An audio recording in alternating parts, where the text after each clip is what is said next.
Tell me, is the sound messing up? Got your favorite guitar today?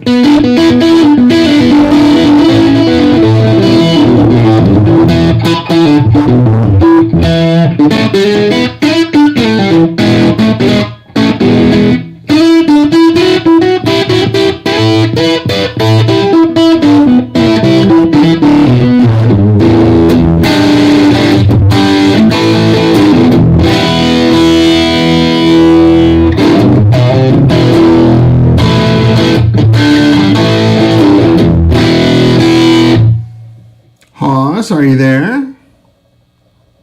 Don't tell me the comments are messing up.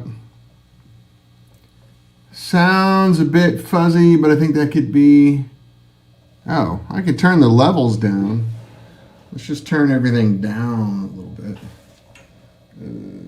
Hold on a second.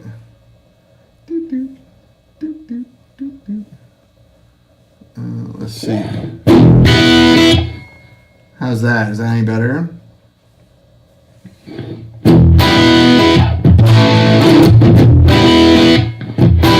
Man, it sounds ridiculous in my headphones. I got it dialed today.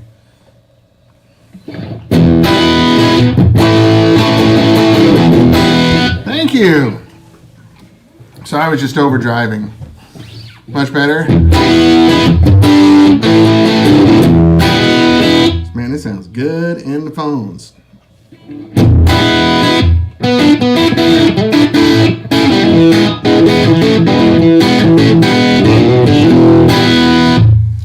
Let's see here.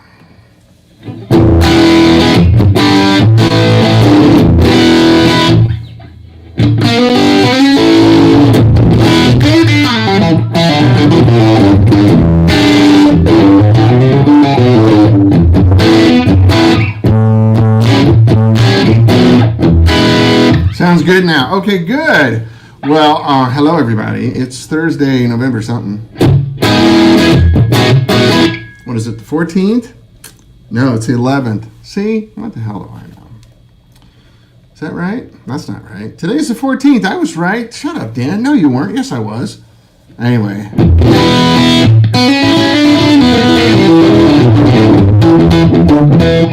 I made it. I had a root canal yesterday.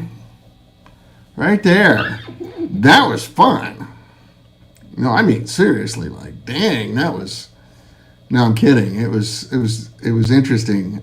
Dude drilling on me for quite a while, and stuff flying up in the air. I had to wear stuff over my eyes because parts of my mouth were flying up in the air.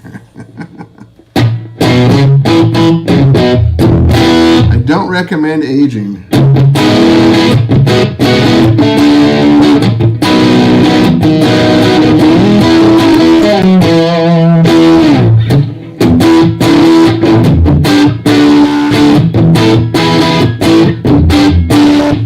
Anyway, how's it sound? It sounds like a good amp, doesn't it? Let's go down to the cleanest. Which I don't even have really said clean. I'm kind of pushing it a little bit. It's about as clean as I'll ever. Hey, Knut, how are you, man?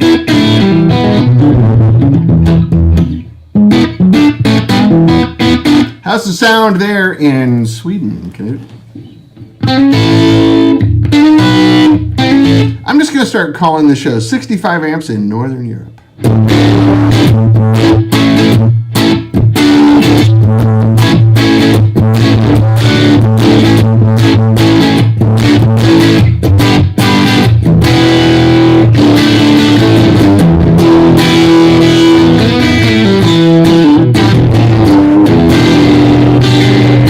As good as it can be through an iPod. Well, iPad. I don't have my glasses on. So I am now officially Steve Austin. I'm just getting beat up and cut up once a week. Eye surgery a few weeks ago, which went really well, by the way. I'll have new glasses in January. Unfortunately, I can't do the other eye until January. So in the meantime, you'll see me going, what? What does that say? Had a root canal yesterday. Might be clipping a touch. The bass notes still get a little fuzzy. Okay. Well.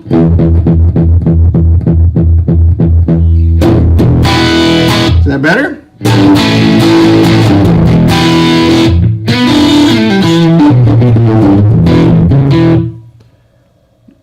Not Cortez the Killer fuzzy, but a bit fuzzy. How about now?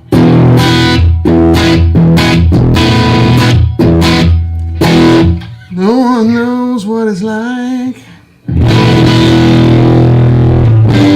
Be a sad man.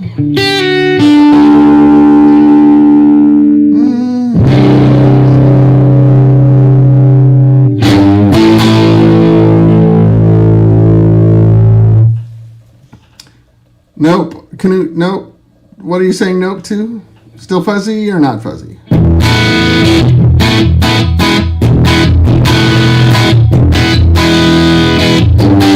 I'm performing a little audio trick here to make it sound more live because it's an IR. That might be causing the problem too. I have it rolling back into my vocal mic from the studio monitors to give it an actual room sound. I know how to make IRs work, right? So this is one of the tricks. You run the signal back through your studio monitors and pick it up in a mic. And it sounds like real room sound.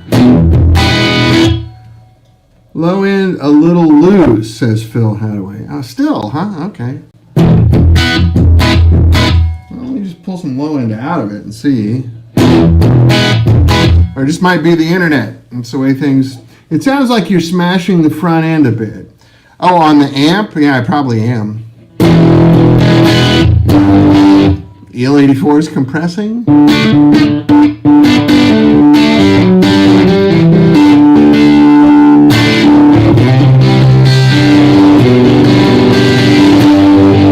Plus, I don't even know what tube's in V1 here, so we can get you a better tube.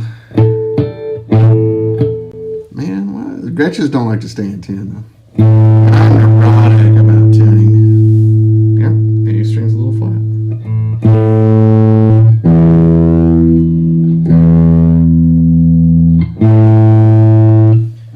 Don't these pickups sound good, though?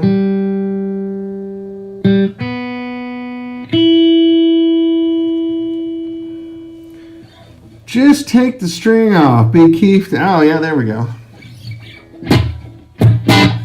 What's the song I was thinking of?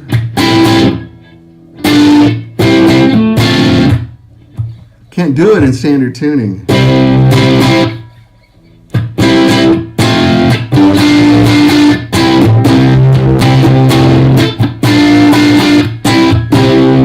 That's hard without a capo in standard tuning.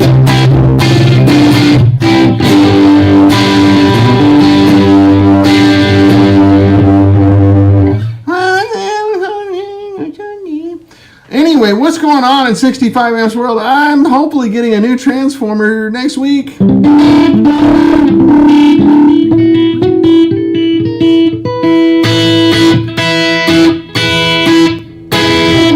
like that idea though, Phil.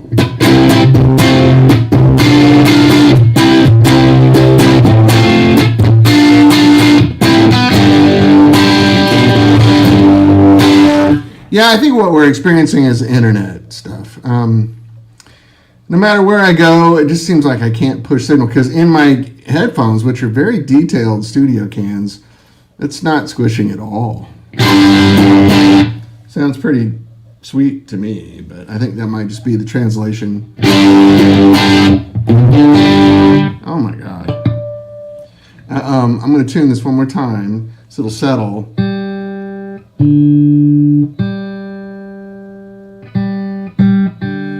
Yeah.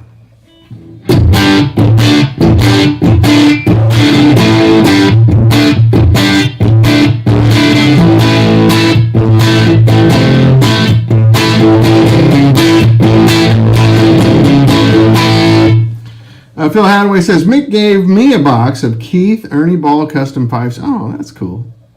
I'll take some of those.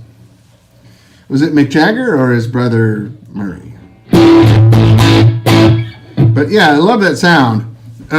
That's cool. I'll take some.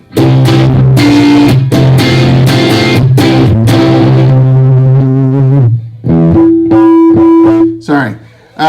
Tuning's annoying, isn't it? Why do people do that on a live show? I don't know. It's crazy. So anyway, I got a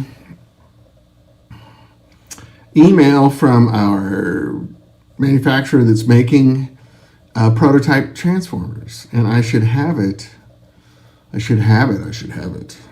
need to get one of those mics they use on podcasting where it sounds like this. Then you can hear my studio monitors folding back here. That's the way to make the guitar.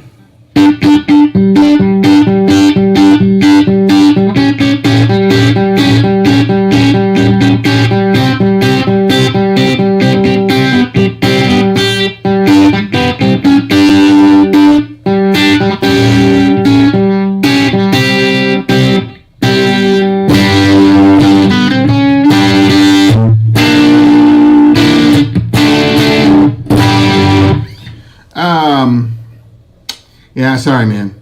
We'll dial it in. I don't know how many options I have on the internet. But anyway, so listen. New transformer comes in. Spastic, Dan. Who's spastic? I'm not spastic. You're spastic. I'm excited because this new transformer is coming in. And we get to make our first new amps in a while.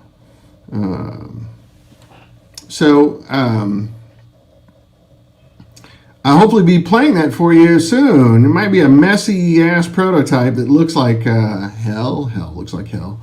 But that doesn't matter.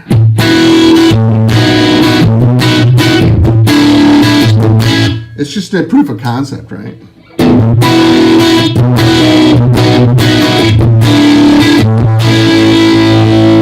Huzzah! Mazel tov, says Haas Thompson. Hey, thanks, Haas. You know what's going on with 13 stars? Why don't we hear 13 stars?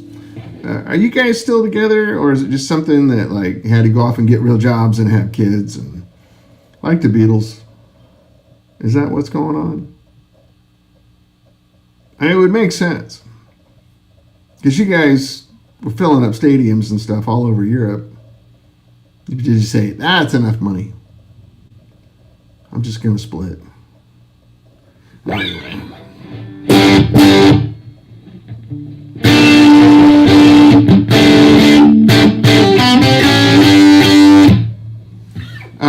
Man, this thing sounds good. I'm getting distracted by how good it sounds in my headphones. And I'm just hitting the headphones off my little interface here. My little SSL12. If you guys need a cheap interface that sounds amazing. SSL selling this stuff now, and it's literally an SSL preamp. And then you got a button to make it the 4K preamp. The 4K board is what like Brendan O'Brien used to cut all those great records in the 90s. Scared dog. All those Pearl Jam records, Soundgarden, Rage Against the Machine, Stone Temple Pilots.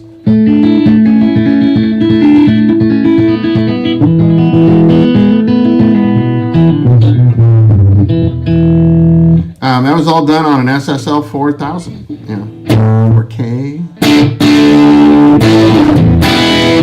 So, you can get it here. I couldn't believe it. I was shopping for a new interface because I have a big old Antelope, monster one, 12 channels, which I don't need. And it's a little bit kludgy to use. It sounds amazing. But if I wants to buy it really cheap, I'll sell it to you literally for, I think it was $4,000. I didn't pay for it, so.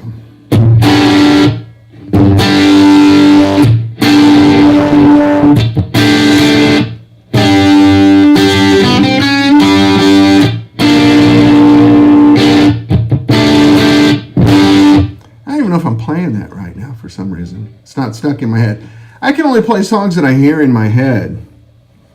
Hey, man. What's up, Phil?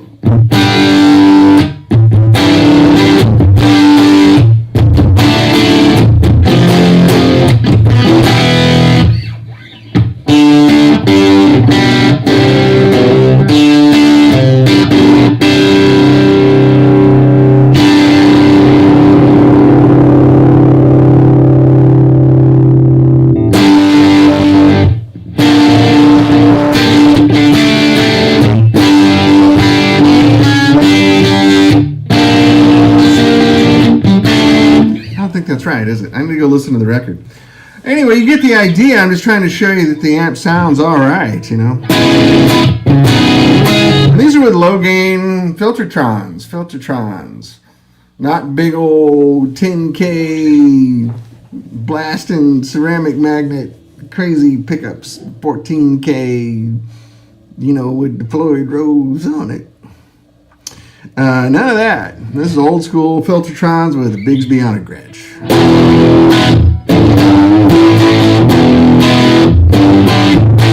And go all the way up to full crunch him up. Here's up to channel 3.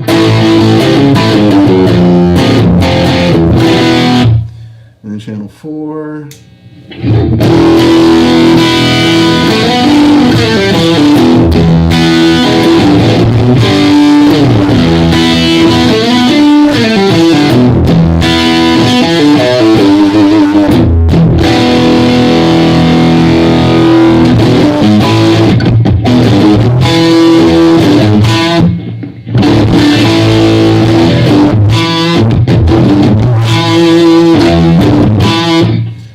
Sounds half as good out there as it does in my headphones. The internet, you know, is a thing. My time is limited as I have an end of semester guitar quartet concert with young folk that sight read better than me, those little bastards. The teacher has become the student.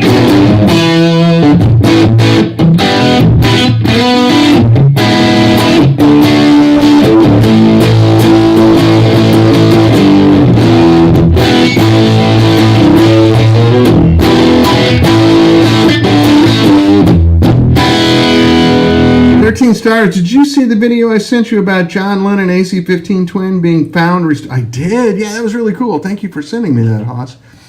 Yeah, those AC-15 twins, that's what I based the London off of, or at least the color channel on it. The other half was kind of a Marshall 18 watt. We made some modernizations to it.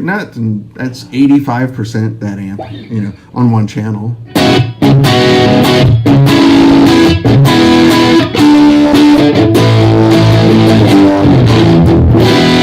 I was up on the dirtiest channel, Phil. How about now?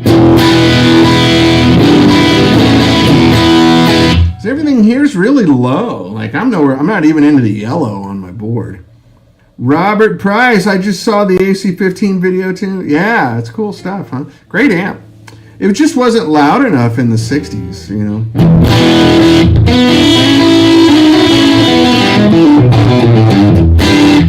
I think I told you about, you know, hanging out with Derek Underdown for a long time and having conversations with him for years afterwards. And he said it was just all about volume. By 19, getting over screaming girls. It was all just that. Room bleed. Well, I can cut off. I'm getting a little this. I mean, this is just the IR. Is that better? I like a little bit of the room sound in here, but I can turn it down.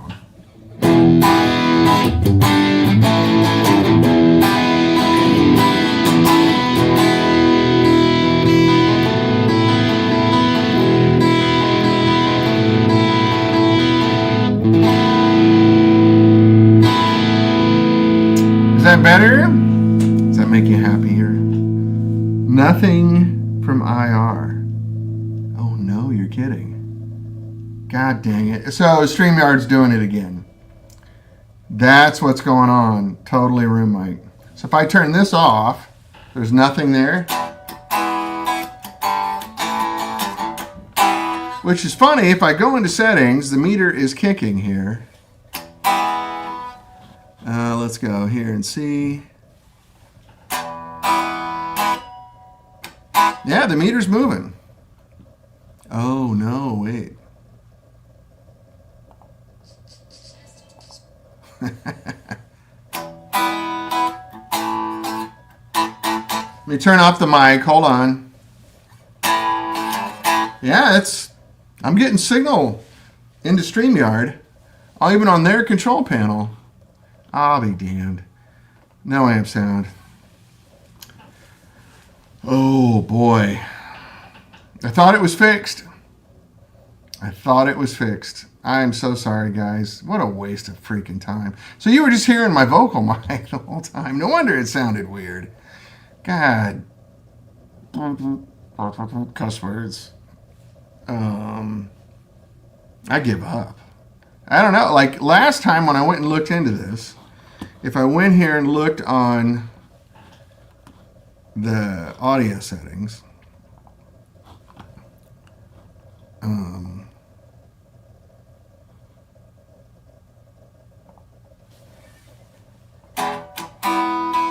the meter's going right now, and it's not really like I'm not pushing it. Let's see. Let me hit this. Now anything? You know, I like the YouTube thing. God damn it. The YouTube thing was problematic also. I mean, I guess I just have to start recording. Well, let's just sit around and talk. Dang, I'm sorry. This amp is for sale. I'll make you a good price on it. It was $3,500, brand new. I will give you more than a third off of that. So, and this is a new amp. It's unused. New cabinet, new logo, new vents, everything. It has a full warranty from Mike and I. Oh, I can't believe this. Hi, Andy, Axel, excuse me. Yeah, I don't know what's going on here. You know, if I go to other things, if I go to Facebook directly, it works. If I go to YouTube directly, it works. If I use StreamYard to broadcast all of them, it doesn't work at all. So I tried going to YouTube last week.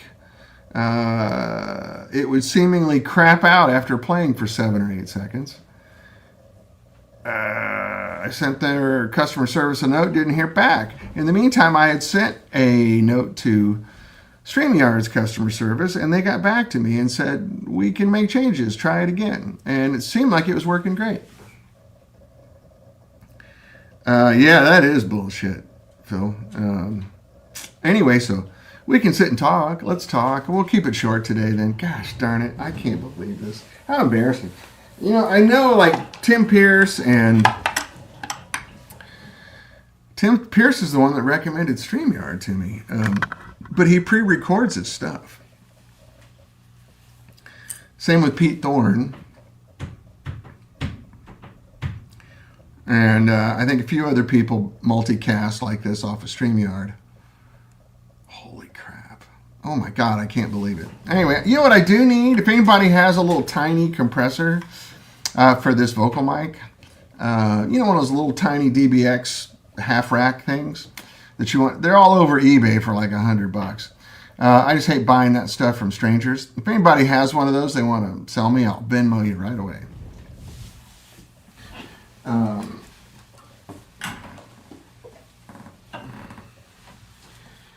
I personally really dig those old DBX compressors.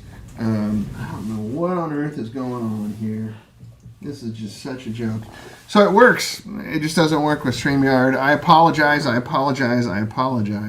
Holy moly.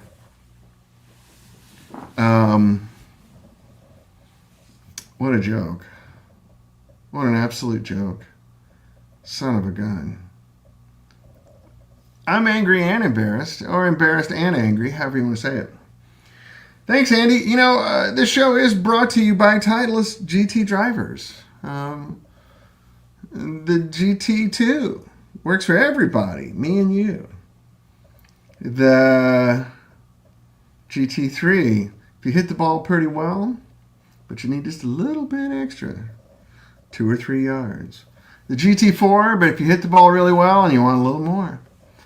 GT4, brought to you by Titleist and a Cushnet company out of Massachusetts. GT1 coming soon. GT1 is nothing but fun. I'm telling you right now, it is nothing but fun. I'm going to change my lighting action here really quick. Well, son of a gun. Gosh, I apologize. It's okay, Phil. StreamYard's a piece of shit. That's why. And pardon my language. We're all adults here. We can say words, right? What's the lowdown on the new amp? So, really, what I'm trying to do here, Hoss, is I'm trying to prove a concept that I can take any amp, including a lot of the ones we made but had to get rid of, larger tube amps. And I can do what I like to do with voltage and current, make the amp viable and bulletproof. I have a little formula. All right. Your aunt worked at Titleist during the 70s. Right on. Yeah, Titleist wants to sponsor me for drivers. I'm just waiting to see if they can earn it. Call the new amp son of a gun. Yeah, that's a good idea. I like that. I'm going to call it StreamYard Sucks. So anyway, what I have are a few older chassis of things we've done in the past that were not viable before because the tubes were bad. Let me turn this camera a little more face on, make this look right. There's golf clubs and other amps here. Sorry, this is my office. It's kind of what you would expect from a guitar player's office. Anyway, so there's the Rocket 88. There's the Royal Albert. So the Rocket 88 ran on KT88s. I love that amp. Really good. And there's the Royal Albert, which ran on KT77s. Also, a really good tube. They sound like old EL34s do now.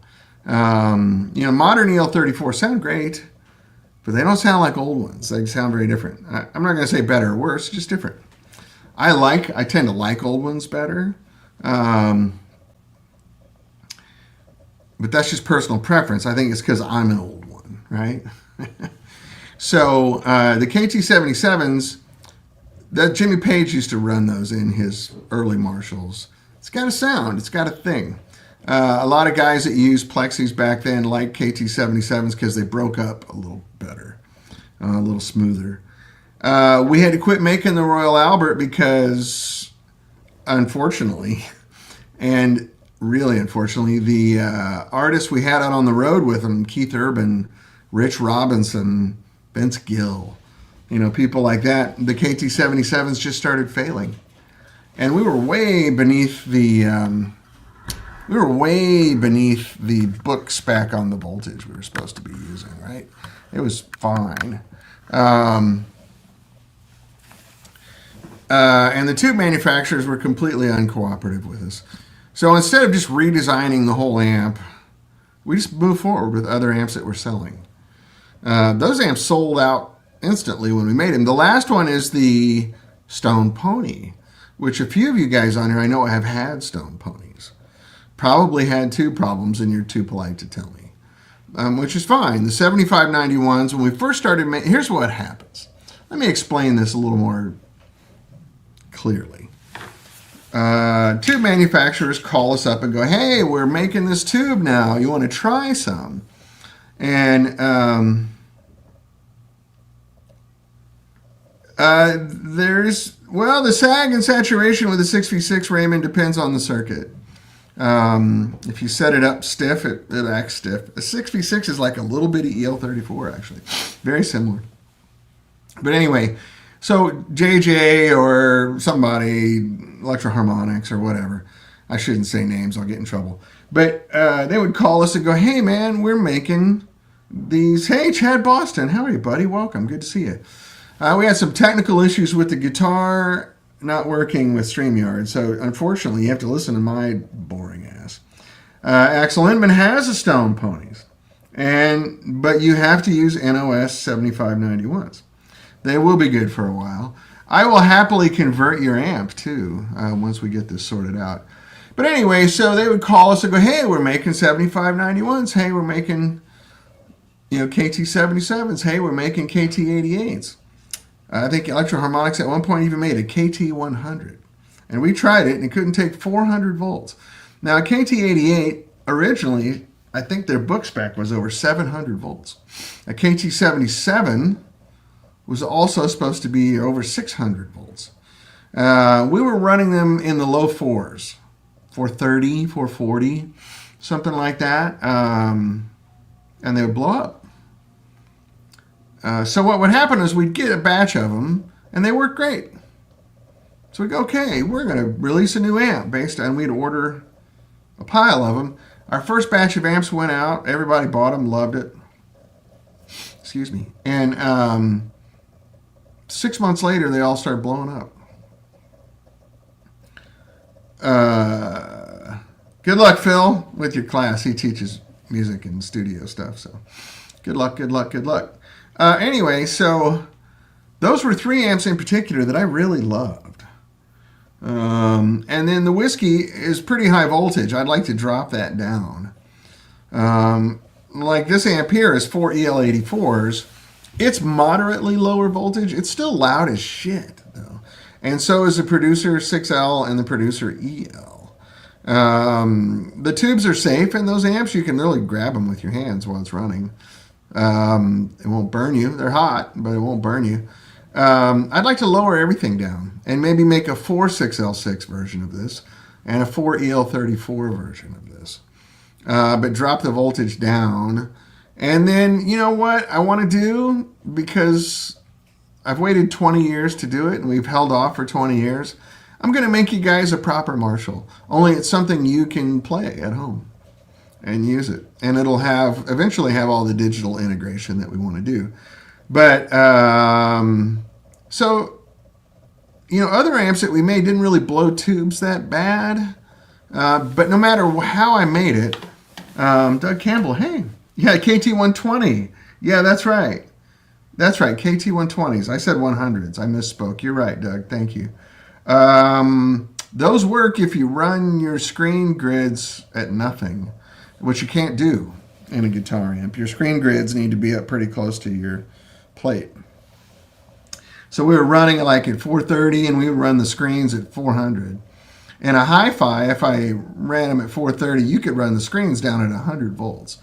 And the tube will survive if you do that. And that's what happens with hi-fi, because hi-fi's purpose is the opposite of mine. Mine is to make an amp distort. Hi-fi is to make it not distort. So anyway, you get the point. So the linchpin of all this working is I need power transformers that will do what I ask. So when you drop voltage, current has to go up a lot. Voltage and current are reciprocal, right? Because voltage is just the pressure on the electric. I know I explain this over and over again, but people ask me this question all the time. Voltage is the pressure on the electricity, not the amount of electricity. The amount of electricity is amperage, right? It's kind of a weird concept. So a high voltage amp actually is not using that much electricity. The problem is if you touch it, it's got enough pressure to go through your nervous system and your heart and all that stuff. So you got to be very careful. Amps are all high voltage from one degree or another. You know, like the voltage coming out of your wall is 120, right? And a really low voltage amp is 200 volts. So it's still a lot of electricity. However, tubes hate voltage, love current. Amperage is current, right? Tubes love voltage. I mean, hate voltage. Gosh, Dan, get some coffee, jackass. Tubes hate voltage, love current. So, I am giving these tubes tons of current. All they can eat. More than it can deal with. Which is like you breathing through pure oxygen. You know, like if you put an oxygen mask on a racehorse, would it run better and cooler? You bet. So that's what we're doing to these tubes. Also, the spillover benefit is tube life. Feeding them all this current at low voltage, I can ask the tube to do, if you could have heard this, damn it. It sounds ridiculous. It sounds so good.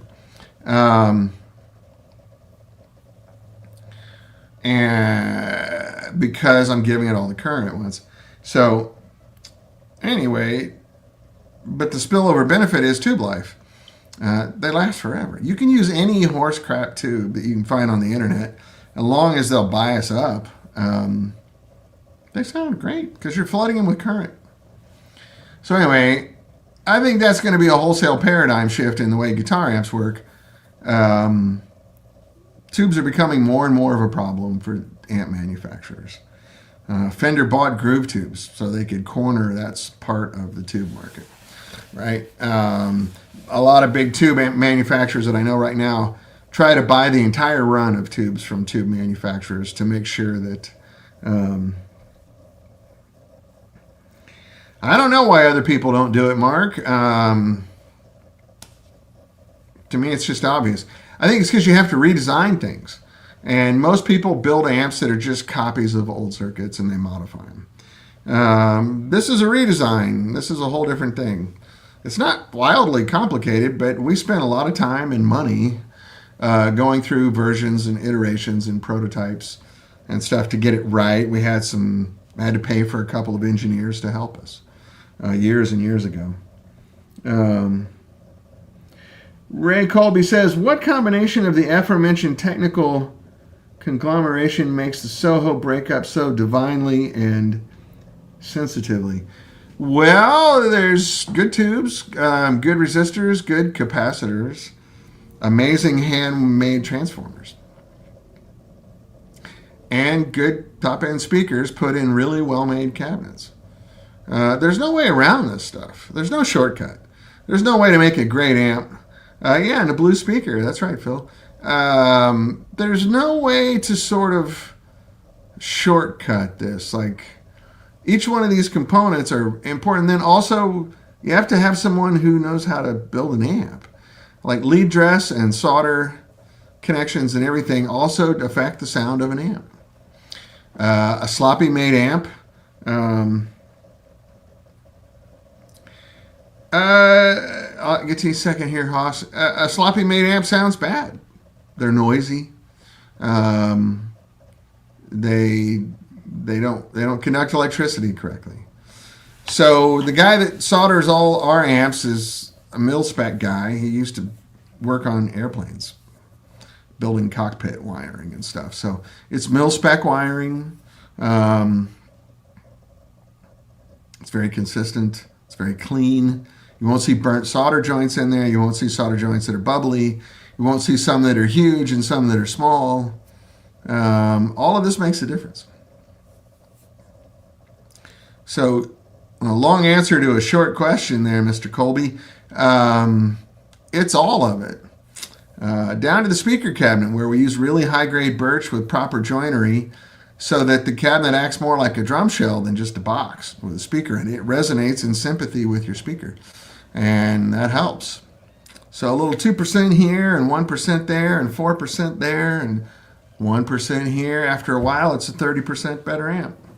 So the transformers are 51% of your amp. They're hand-wired, high-quality materials. Can't fake that either.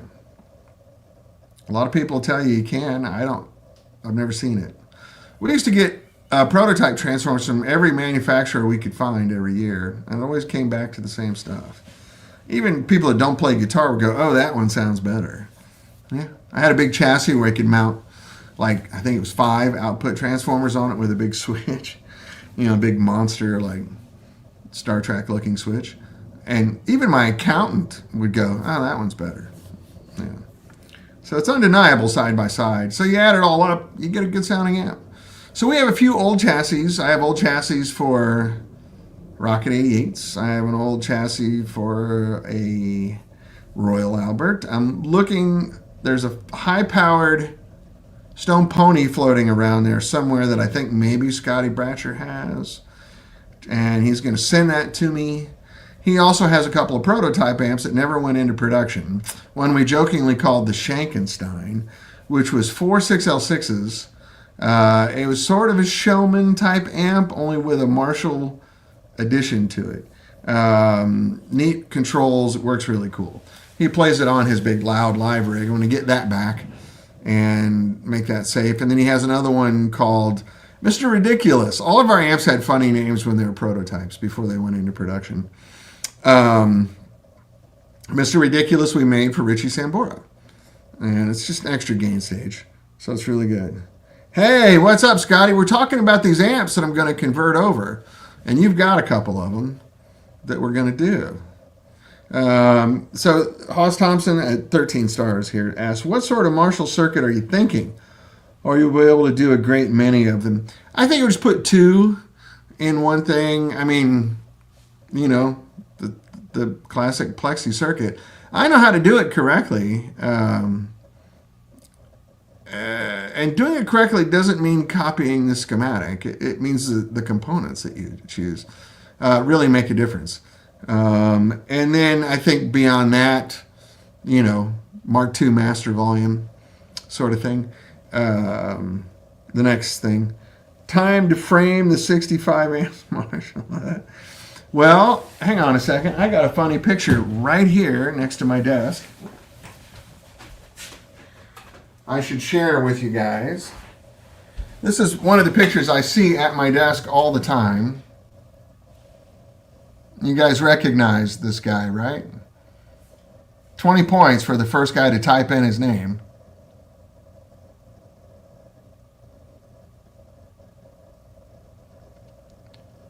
Anyway, I had some really great conversations with this gentleman when we first started. This was my first NAMM. 20 points, everybody, good job. This was my first NAMM show. And I went down there to talk to Jim. This is Jim Marshall, for those of you who don't recognize. This is the man. This is the dude we're all imitating 60 years later, right? Let me put this back on the wall. Anyway, I have a picture of me with Derek Underdown, too, that's in storage because I moved my office. But, yeah, I had a great conversation with Jim. And I went down there, and I stood at the end of the line. There was an autograph line, you know. And his handler was like, oh, he's done. I go, I don't want an autograph. I just want to talk to him for a second. I have an amp company downstairs. When you start out in NAMM, you got to go downstairs in Hall E, right? So I was down in Hall E the first couple of years. And I said, I just want to ask him a couple of questions. And so when I went up to talk to Jim, I said, hey, Jim, Dan Boole, 65 amps. I have a company downstairs. We're shamelessly ripping you off like everybody does. He laughed, you know. And then I said, first off, I just want to thank you for getting me laid during my entire youth. He said, that's the best fucking one I've heard all day, that one. You know, he was kind of a London tough guy, right? And that kind of broke the ice. And then he goes, you know, what do you want to know? What do you want to talk about? And I said, well, what's the biggest mistake I could make starting an amp company? And he said, basically, there was a lot of things he said, but the gist of it was, your name's on it, make sure it's right. Make sure it's proper, make sure it's reliable, make sure people can service it, and make sure it sounds perfect. But he also said, don't give anything away for free. And he went down the whole list. He said, when Eric Clapton, hi Randy, how are you, buddy? He said, when Eric Clapton needed amps, he got them the next day after he paid for them. When Jimi Hendrix needed amps, he got them the next day after he paid for them. All the way up to Eddie Van Halen needing amps, had to pay for them. He went down a whole list of huge names, right? And his point was, take pride in your work and don't give it away. So do it right. I don't have my name on these amps because it just doesn't suit me. But that was my very first NAMM show in that picture, which was 20 years ago. Soon to be 21 years ago. That was 2004. And I had a great conversation with Jim long before he passed, rest his soul. It was very impactful. But also, like, it just made me want to go do our own thing. I kind of thought, I don't want to make Marshalls because Jim Marshall does. Actually, he was not even really part of the company. I think he was just like chairman of the board at this point. His children had taken over the company, and they were getting made in China and all kinds of stuff. But back when he ran the company, that was his philosophy, you know, for them to be perfect. So Peter and I are both complete and utter Marshall queers. Peter more than me. I'm more of a Vox queer than Peter is. But I do love Marshalls, and I made my living with a 50-watt Marshall for a long time. I mean, like a decade. Like, I know that amp. I am intimate with that amp. Like, I put groceries on the table with that thing. I paid my rent with it. Which is a much different level of analysis than somebody who hooks up on Sunday while their wife and kids are out of the house. I really had a great time with it. So Peter and I have stayed away from that on purpose. We both know Marshalls, I think, as well as anybody does. There's a lot of guys that know Marshalls really, really well. George Metropolis, I think, is the king daddy. He makes the most accurate reproductions that I've ever seen. Hey, Luke Davis, how are you, buddy? We got Australia here. We have England. We have Norway or Sweden. This is great. I love it. So anyway, Peter is down to like, he knows the codes on the speaker cones, you know. Chris Germino, also great job. There's a lot of guys. Dave Friedman knows what he's doing with a Marshall. It's not a particularly complicated circuit. The secret sauce is in the build. The circuit's pretty straightforward. You can just copy the circuit. But like if I went to, AutoZone and bought a bunch of parts, I'm not building a Ferrari motor. Not going to happen. Right? And I can do it exactly to the diagram and to the schematic, and it will not be a Ferrari. It'll look like a Ferrari. It'll have the same knobs as a Ferrari, but it's not a Ferrari, right? So there's some secrets, and these guys know them, and everybody has latched on to their own angle on what they think makes a Marshall, and they're all right. I'm not saying anyone's right, anyone's wrong. It's like food, you know. There's 10 different ways to make pasta correctly and make it really good. There's 100 ways to make it like shit. Right? So Peter and I know what we're doing. I understand it really well. And I'm also here in LA. You know, like I can get a hold of everybody here in town that has experience with Eddie Van Halen's amps, with Jimmy Page's amps. You know, there's a lot of knowledge here in the business. So I think we're going to do one, but it's going to be high current, low voltage, so you can actually play it in your house. You can actually plug it into your computer and have digital output to it to go into Pro Tools, and it'll sound correct. But initially, we're just going to have a high current, low voltage version of the amp that you can afford, and will be a whole lot of fun. And these other amps I'm talking about. Hey, Dustin, is there any specific circuit that the Ventura is based on? No, not really. There's a little bit of this, a little bit of that. The EF86 part of the Ventura is the color channel off of London. And then we added another tube, another gain stage to it. But the rest of it's, the phase inverter's different. The EF86 straight into a pair of EL84s with a half-wave phase inverter distorts really nice.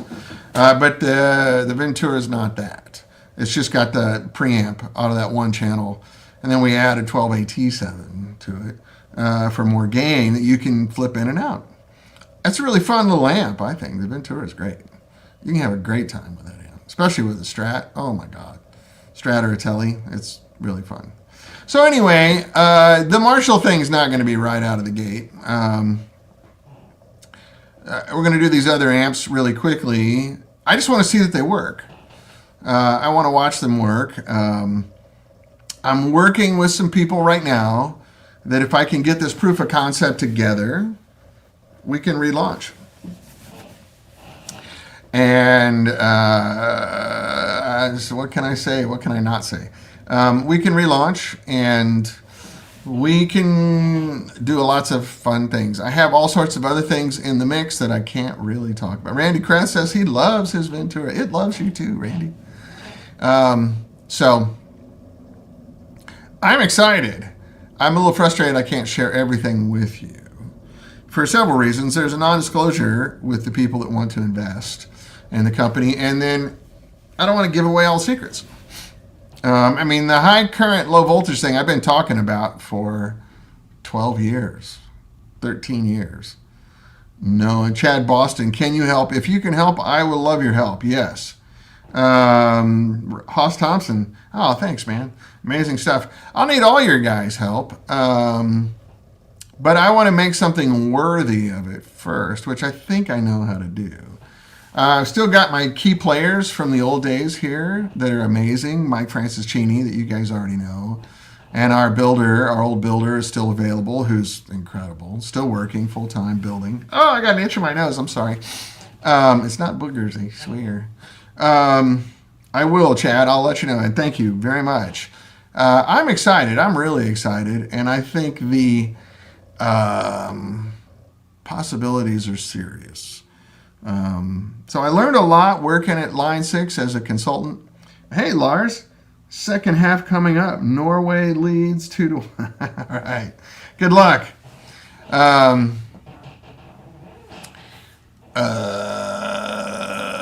lost my train of thought reading these comments. It's really hard sometimes to multitask. And if I'm not looking in the camera too, it's because I'm reading. So anyway, it's all good. Things are happening. I'm very positive about it. I feel confident and hopeful for the first time in a long time. You know, I was looking for corporate. Oh, I know what I was going to say. Doing 8 years consulting or 6 years consulting work at Line 6. And then I did some consulting work for another digital big company that I can't talk about legally. Come on back, Dan. Thanks, Mr. Cooper. I learned a lot of stuff that I think most AMP guys don't know.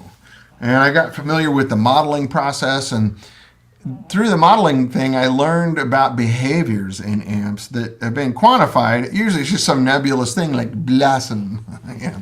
People use all these adjectives as if they're scientific. They're not. But in that world, they quantify all these behaviors of an amp. And now I know how to measure them, and we can recreate them. Especially when I'm flooding these tubes with current, they'll do whatever I ask them to. When you're running low current, high voltage, you have very narrow margins, like where you can work before the tube goes and blows up because of all the voltage. Pardon my vulgarity. I'm sorry. I'm from Central Missouri. We say things. But anyway, if you guys are offended by cuss words, please raise your hand right now. I will apologize and never do it again. But anyway, I'm kind of ranting because I'm excited, which is cool, man. I think it's really cool. So, vulgarity is the spice of language.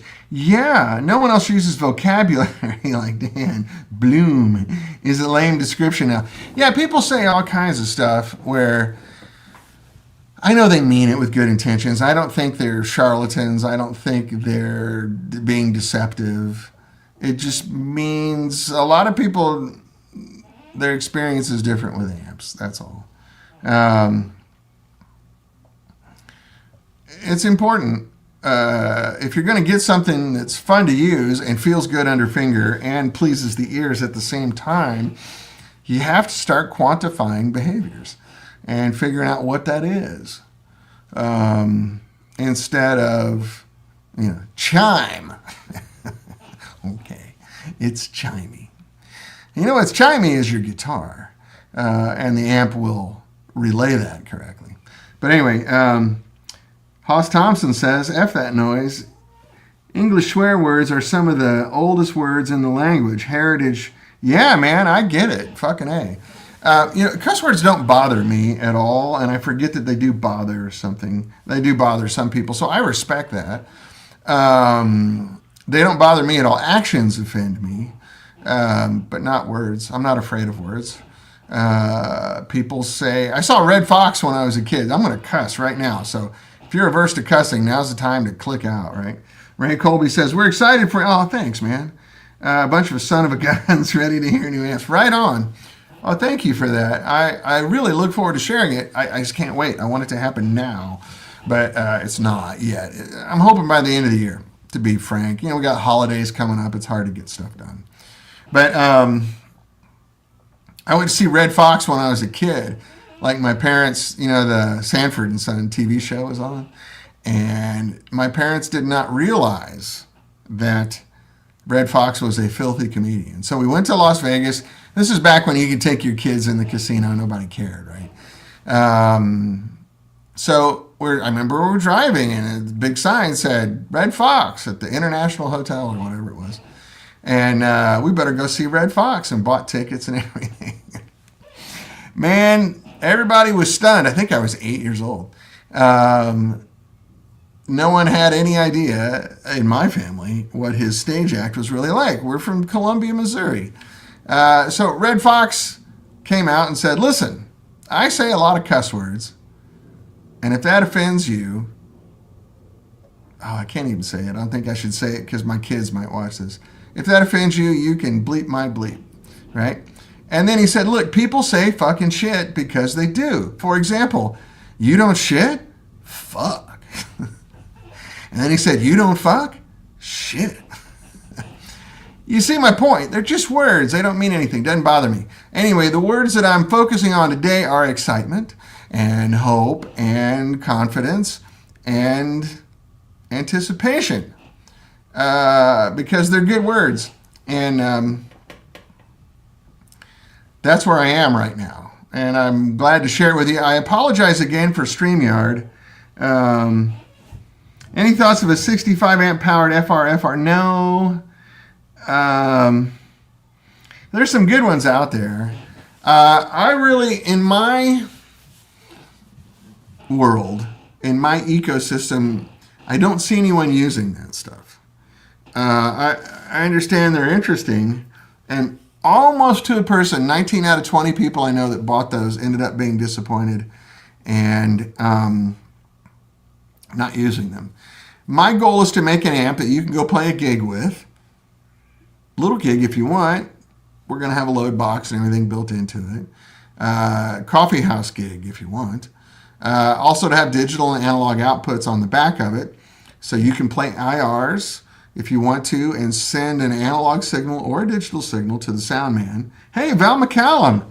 Hey, buddy, how are you? My golf game stinks since Witset has been taken away. But you and I should talk. If you'd like to hit some balls, I'd love to see you.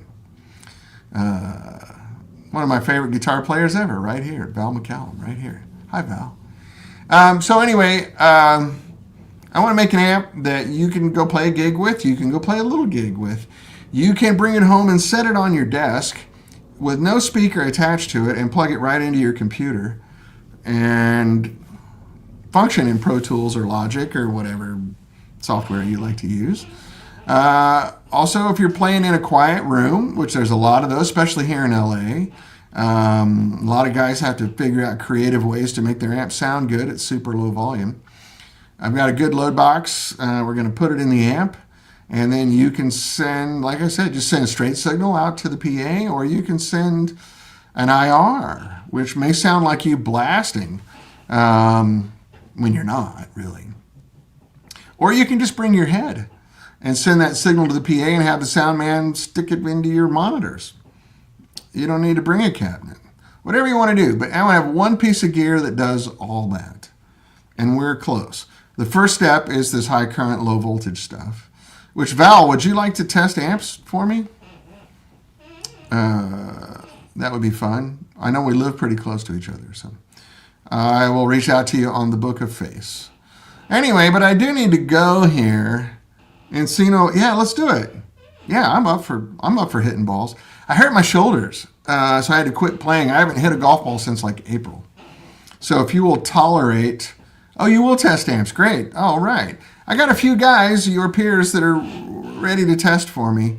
I like all the amps we make, but it's better when I get confirmation from real players. I'm not a real player anymore. I quit playing for a living almost 30 years ago. So I will buy you golf balls in trade for such things, Val. But if you can deal with me being super rusty, why don't we go hit a bucket and go play 9 holes over there or something? That sounds like fun. Anyway, things are rolling. Things are cool. Danny's happy. And what time is it? It's 1 o'clock. I got to go. I got a dude coming over. And I got some car things to deal with this afternoon and banking things. And thank you, Phil. I appreciate you guys coming. Val, thanks for dropping by. I usually do it at noon on Thursdays. If you would like to join us from your house, Val, we can do that. I can bring in another screen here and we could talk live. Maybe next time. I'll reach out to you. We'll talk on the telephone or on Facebook. Borrowing a 65 London from my jack shit. Oh, cool. You're playing. Man, please send me videos of that. I appreciate it. I don't know if you guys have seen Jack Shit. I think the best band in Los Angeles. You know, Jack Shit, Waddy Wachtel's band, and Mike Campbell's Dirty Knobs. I think those are the best bands in town. Haas says, I'm happy you're happy. Oh, thanks, man. Have a great day and a splendid week. You too, guys. Have a great weekend, and I hope things go your way. Everyone here in the U.S. is starting to get their balance again after that messed up election. Very traumatic for a lot of people on both sides here. So I'm sending out the love and good vibes and brotherly feelings of goodness. Well said. Easy for me to say. But anyway, I do love you guys, and I appreciate your time. We had a nice crowd today. I'm going to work on this sound issue and see what in the heck I can do to play guitar live. I know everybody else pre-records it, so I'm trying to avoid that. I don't know what's going wrong here, but StreamYard is off my list. Anyway, I love you, mean it. And I look forward to seeing you next week. If you have any questions, I'm at danboole@me.com. This producer is for sale for a really good price. That money is going into our development fund of these new amps. So think about it. Charity in your heart. Anyway, love you, mean it.